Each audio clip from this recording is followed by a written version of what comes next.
नमस्कार, बवाल न्यूज में आपका स्वागत है। मैं हूं सत्य शरण मिश्रा।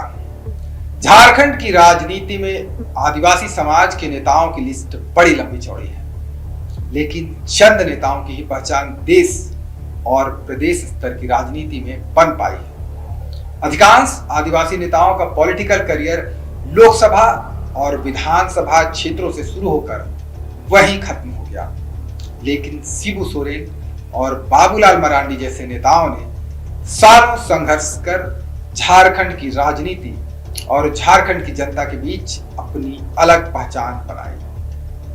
उम्र की वजह से शिबू सोरेन की राजनीतिक सक्रियता हाल के दिनों में कम हुई है, लेकिन बाबूलाल मरांडी का जोश और जुनून आज भी बरकरार है। बिहाइंड द पॉलिटिक्स में आज बात करेंगे बाबूलाल मरांडी की। बाबूलाल मरांडी की राजनीतिक संघर्षों की, उनकी बनाई पार्टी जेवीएम की, जेवीएम के टूटने की और बाबूलाल मरांडी के फिर से बीजेपी में आने की। बाबूलाल मरांडी की लोकप्रियता पूरे झारखंड में है, इसमें कोई शक नहीं। लेकिन पिछले 2 दशक में बाबूलाल मरांडी का राजनीतिक करियर बड़ी उठापटक से गुजरा है। इस बीच कई ऐसे मौके आए जब लगा कि बाबूलाल मरांडी अब कमजोर पड़ गए हैं, लेकिन तमाम झंझावातों से लड़ते हुए बाबूलाल मरांडी हर बार खुद को संभाल लेते हैं। बाबूलाल मरांडी कैसे केंद्रीय मंत्री और झारखंड के पहले मुख्यमंत्री बने, क्यों उन्हें मुख्यमंत्री के पद से इस्तीफा देना पड़ा और कैसे उन्होंने अपनी नई पार्टी का गठन किया, यह सब बातें आपको पिछली कड़ी में बता चुके हैं। अब आगे 2006 में बाबूलाल मरांडी ने जेवीएम का गठन किया और उसके बाद राज्य में हुए लोकसभा और विधानसभा के चुनाव में जेवीएम ने शानदार प्रदर्शन किया। पार्टी गठन के बाद 2009 में पहले ही लोकसभा चुनाव में बाबूलाल मरांडी ने खुद कोडरमा से लोकसभा का चुनाव जीता और विधानसभा के चुनाव में भी उनकी पार्टी ने 11 सीटों पर जीत हासिल की और इस जीत ने बाबूलाल मरांडी की लोकप्रियता का परिचय दे दिया। महज 3 साल में जेवीएम की लोकप्रियता इतनी बढ़ गई कि हर रोज कहीं न कहीं मिलन समारोह होने लगे और पार्टी में नेताओं के शामिल होने का सिलसिला शुरू हो गया। 24 सितंबर 2006 को जब हजारीबाग में जेवीएम के गठन की घोषणा हुई थी, उस वक्त भी मंच पर कई दिग्गज नेता मौजूद थे। एकीकृत बिहार में मंत्री रहे सबा अहमद और थियोडोर किडो के अलावा पूर्व सांसद सोम मरांडी, विधायक सूर्य सिंह बेसरा, हजारीबाग के बड़े कारोबारी और वर्तमान सांसद नवीन जायसवाल के पिता बीके जायसवाल, पूर्व मंत्री बन्ना गुप्ता, प्रभाकर तिर्की और अशोक वर्मा जैसे नेता उस वक्त जेवीएम का चेहरा बने। दिग्गज नेता स्टीफन मरांडी भी जेवीएम के संस्थापक सदस्य थे। जेवीएम के गठन के महज महीने भर बाद ही बीजेपी छोड़कर कई और नेताओं ने बाबूलाल मरांडी का हाथ थाम लिया। इनमें अधिकांश नेता बीजेपी में अपनी उपेक्षा से नाराज थे। बीजेपी से प्रदीप यादव, संजय सेठ, रविंद्र राय, विष्णु भैया, दीपक प्रकाश जैसे नेता भी जेवीएम में अपना राजनीतिक भविष्य तलाशने गए थे। हालांकि कुछ दिनों बाद ही एक एक कर ये लोग बाबूलाल को छोड़कर वापस चले गए।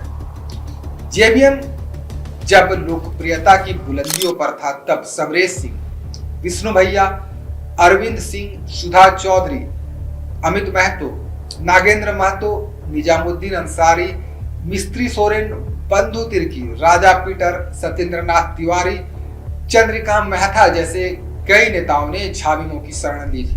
2008-9 का वह दौर था जब रांची के डिब्डी स्थित जेवीएम के मुख्यालय में नेताओं और कार्यकर्ताओं की भारी भीड़ हुआ करती थी। झारखंड की राजनीति में आज आप जो कुछ बड़े चेहरे और सांसद विधायक देख रहे हैं, वह बाबूलाल की ही फैक्ट्री से तैयार हुए थे। कईयों को तो बाबूलाल मरांडी ने हाथ पकड़कर राजनीति का कहरा पढ़ाया था। सांसद ढुल्लू महतो, कालीचरण सिंह, मनीष जायसवाल, नवीन जायसवाल, आलोक चौरसिया, अमर बावरी, रणधीर सिंह, प्रकाश राम, परितोष सोरेन जैसे दर्जनों नेताओं ने इंटर्नशिप जेवीएम में की, लेकिन नौकरी दूसरी पार्टियों में जाकर शुरू कर दिया। जेवीएम के गठन का कारण जहां बाबूलाल मरांडी थे, वहीं उसके टूटने और बिखरने का कारण भी बाबूलाल मरांडी ही बने। शुरुआती दौर में बाबूलाल ने जेवीएम पर अपना पूरा नियंत्रण रखा था, लेकिन 2010 के बाद जेवीएम से उनका नियंत्रण कम होता चला गया। जब उन्होंने उपाध्यक्ष और सचिवों के भरोसे संगठन छोड़ दिया, तब संगठन बिखरने लगा। अभय सिंह, प्रवीण सिंह, प्रदीप यादव, बंधु तिर्की जैसे नेता संगठन में हावी होते रहे। कार्यकर्ताओं में असंतोष बढ़ने लगा।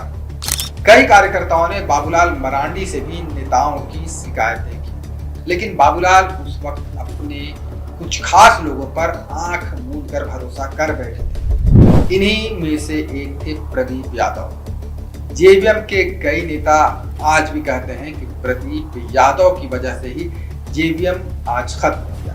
लेकिन यह बात भी सही है कि बाबूलाल मरांडी का हद से ज्यादा सरल, सुलभ और सहज होना भी जेवीएम को नुकसान पहुंचा गया। 2010 के बाद जेवीएम में नेताओं के आने जाने का सिलसिला शुरू हो गया। पार्टी धीरे धीरे कमजोर पड़ने लगी। 2014 आते आते जेवीएम पहले के मुकाबले काफी कमजोर हो चुका था।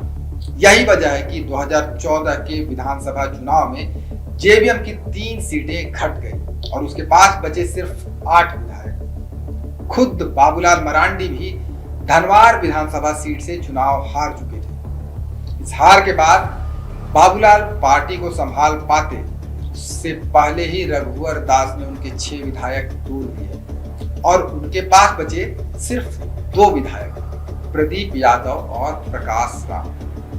चौथा विधानसभा किसी तरह बाबूलाल मरांडी ने इन विधायकों के सहारे पार किया। फिर 2019 में राज्य में विधानसभा का 5वां चुनाव हुआ। जेवीएम इस बार महज 3 सीट पर आ गया। बाबूलाल मरांडी, बंधु तिर्की और प्रदीप यादव, बस यही 3 लोग जेवीएम से चुनाव जीत पाए। बाबूलाल, बंधु और प्रदीप यादव चुनाव तो जीत चुके थे, लेकिन जेवीएम में सब कुछ ठीक नहीं चल रहा था। पार्टी के अंदर मतभेद चरम पर पहुंच चुका था। दरअसल जब प्रदीप यादव पर यौन शोषण का आरोप लगा था और बाबूलाल मरांडी ने पार्टी की ओर से उन पर कार्रवाई की थी, उसी वक्त से दोनों के बीच संबंध बिगड़ने शुरू हो गए। चुनाव के बाद दूरी और बढ़ गई। तीनों नेताओं को अब अपने अपने राजनीतिक भविष्य की चिंता सताने लगी। 10 साल में जो पार्टी सदन में 11 से 3 सीटों पर आ जाए, उस पार्टी के नेताओं को अपने राजनीतिक भविष्य की चिंता तो सताएगी। इसी चिंता में प्रदीप यादव और बंधु तिर्की कांग्रेस में जाकर मिल गए, लेकिन बाबूलाल मरांडी ने कांग्रेस जेवीएम से हाथ नहीं मिलाया। लंबे राजनीतिक घटनाक्रम के बाद उन्होंने 17 फरवरी 2020 को जेवीएम का बीजेपी में विलय कर दिया। हालांकि यह विलय उस वक्त विवादों में रहा। बाबूलाल बीजेपी में दोबारा आ तो गए, लेकिन यहां बाकी थी उनकी अग्नि परीक्षा। बाबूलाल मरांडी को बीजेपी में वापस देखकर खुद को पहली पंक्ति का भाजपाई समझने वाले नेताओं ने आंखें तरेर ली।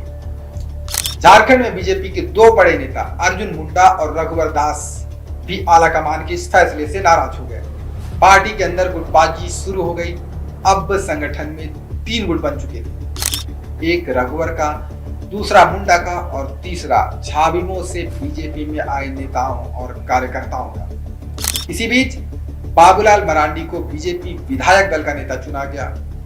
उधर बाबूलाल मरांडी के पुराने साथी दीपक प्रकाश बीजेपी के प्रदेश अध्यक्ष बन गए। जब दीपक प्रकाश ने अपनी नई कमेटी बनाई तो उसमें जेवीएम वाले कई नेताओं को जगह दे दी गई। इस पर भी संगठन के अंदर खूब हंगामा हुआ। खैर, समय के साथ सब कुछ नॉर्मल होता चला गया। अब 2024 का विधानसभा चुनाव नजदीक आ रहा था। बाबूलाल मरांडी विधायक दल के नेता तो थे, लेकिन सदन में नेता प्रतिपक्ष का दर्जा उन्हें अब तक नहीं मिला था। उधर दीपक प्रकाश का कार्यकाल खत्म हो गया था। अब बीजेपी ने बाबूलाल मरांडी को पार्टी का नया प्रदेश अध्यक्ष बना दिया। बाबूलाल के कंधे पर थी मिशन 2024 की जिम्मेवारी। बाबूलाल मरांडी के नेतृत्व में विधानसभा का चुनाव हुआ, लेकिन बाबूलाल मरांडी पार्टी की उम्मीदों पर खरे नहीं उतर पाए। उनके नेतृत्व में बीजेपी को 4 सिटिंग सीटों का नुकसान हो गया। फिलहाल बाबूलाल मरांडी बीजेपी में अपने पद पर बने हुए हैं, लेकिन आगे क्या होगा वो किसी को नहीं पता। अब बीजेपी के सामने मिशन 2029 है। रघुवर दास झारखंड की राजनीति में वापस आ चुके हैं। अब सबकी नजर पार्टी आलाकमान पर है कि बाबूलाल का अब क्या होगा और रघुवर दास कहां किए जाएंगे फिर। खबर का मतलब बवाल न्यूज। हमारे चैनल को सब्सक्राइब जरूर करें।